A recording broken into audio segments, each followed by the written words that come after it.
दरम्यान भाषा हे संघर्षाचं माध्यम नाही आहे, ते संवादाचं माध्यम आहे, अशा शब्दात भाजपचे नेते आशिष शेलार यांनी मनसेला चिमटा काढलाय. मराठी सक्तीचा नियम सर्वांचा विचार करून तयार करण्यात आलाय, त्यामुळे मराठी विरोधात कुणीही भूमिका घेऊ नये असा इशारा देखील त्यांनी संजय निरुपम यांचं नाव न घेता त्यांना दिला आहे. त्याला काही सूचना करायच्या असतील त्याने सूचना जरूर कराव्यात.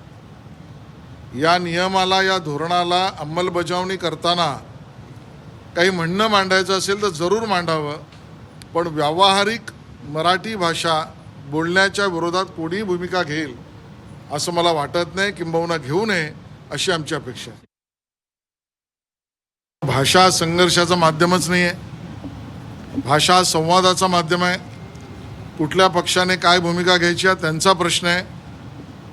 आम्हाला सरकार म्हणून त्या ठिकाणी हा नियम बनवताना सर्वंकष विचार करून आम्ही केलेला आहे आणि व्यावहारिक मराठी भाषा बोलण्यासाठीच्या बद्दलचा नियम हा योग्य आहे, त्याचं पालन सगळेच करतील ही आमची अपेक्षा आहे.